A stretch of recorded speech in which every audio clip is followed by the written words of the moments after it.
Hello ladies and gentlemen, welcome to my backyard. So the other day on both YouTube and Twitter I asked you for your questions as I was going to do a Q&A video.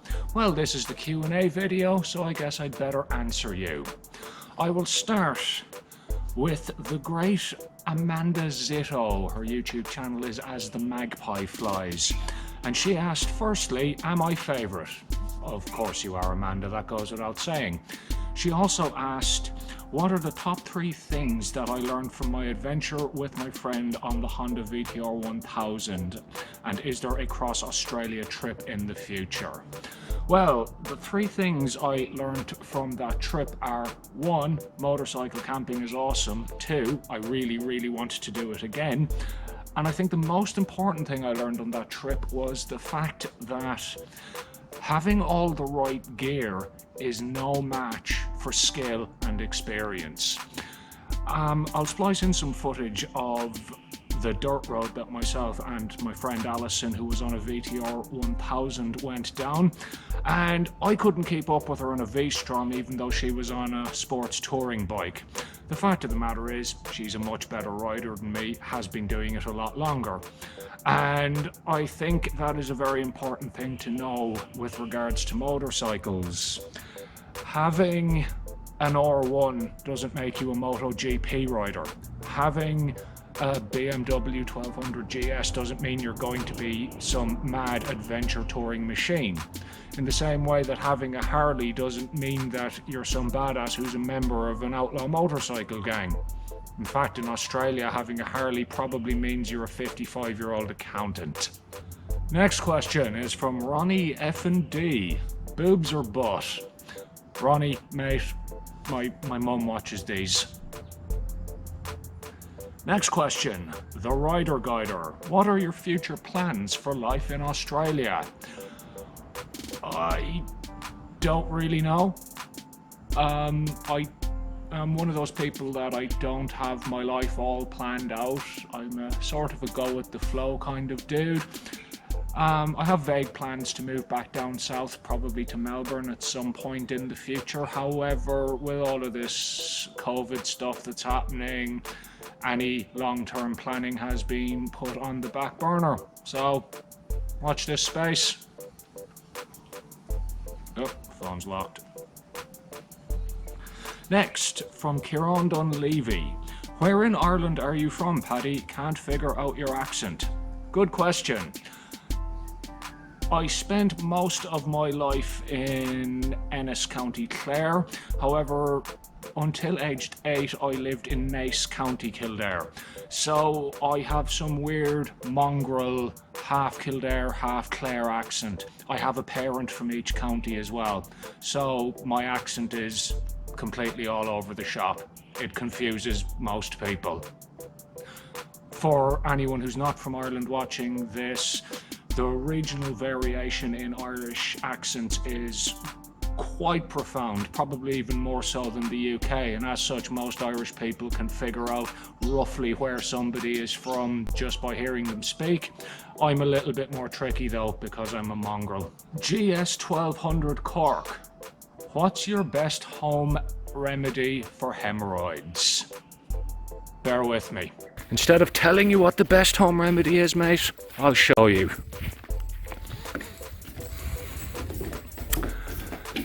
Just hold tight.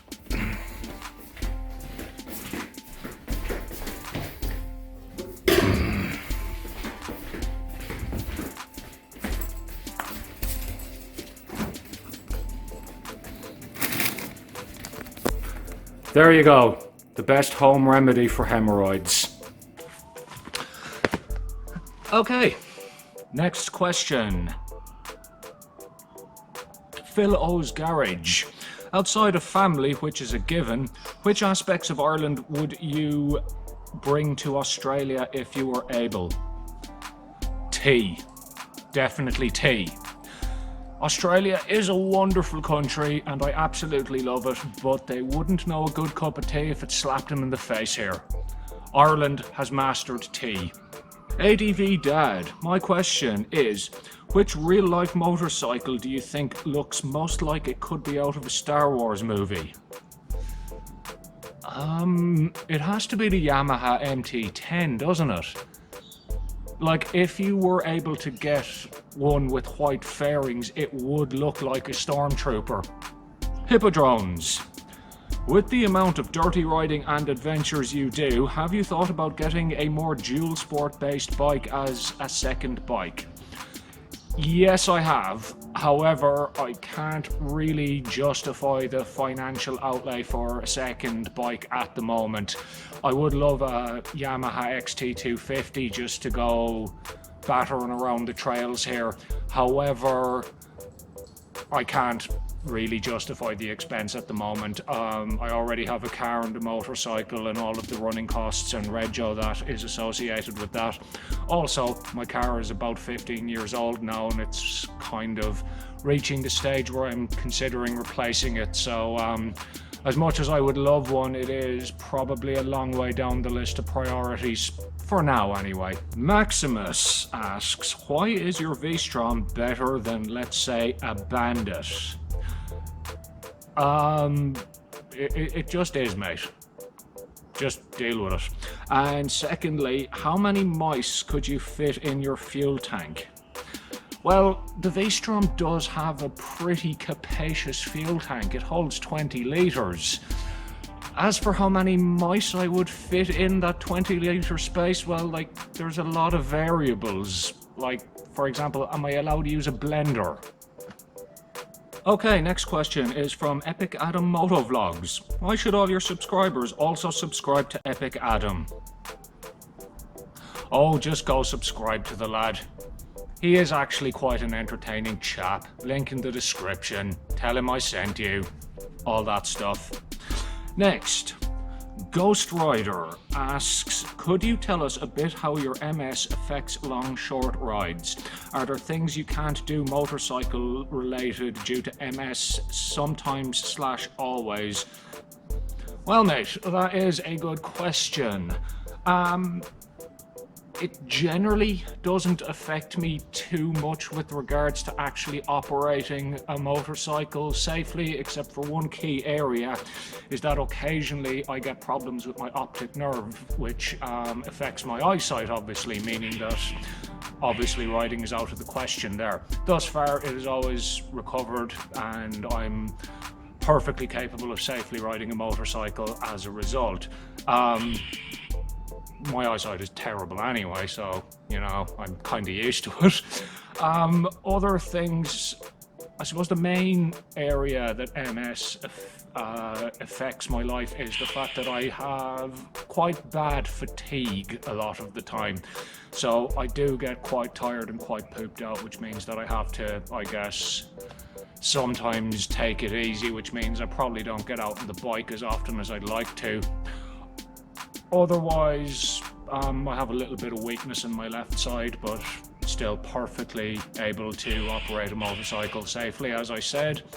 So, yeah, it has a few kind of small effects occasionally, I guess, but it looks like I'll be able to ride a motorcycle and I will be able to do so for quite a long time to come, which is good.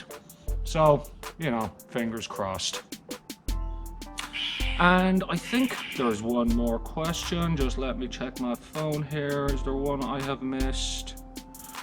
Oh yes, the Surrey Rider. If you could have any bike, but it would be your only bike forever, which would you choose? Oh, that's a good question. It would have to be comfortable, it would have to be reliable, and it would have to be fast.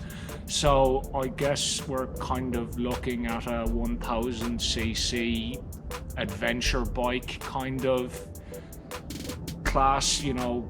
I'll be honest, it would probably be a v-strom 1000. I know it's a very original answer from somebody who currently has a v-strom 650, but, you know, realistically it is an absolutely excellent do-everything bike, so I guess it would be that. Anyway, that's pretty much all the questions. If I missed yours, sorry, I guess. Good luck.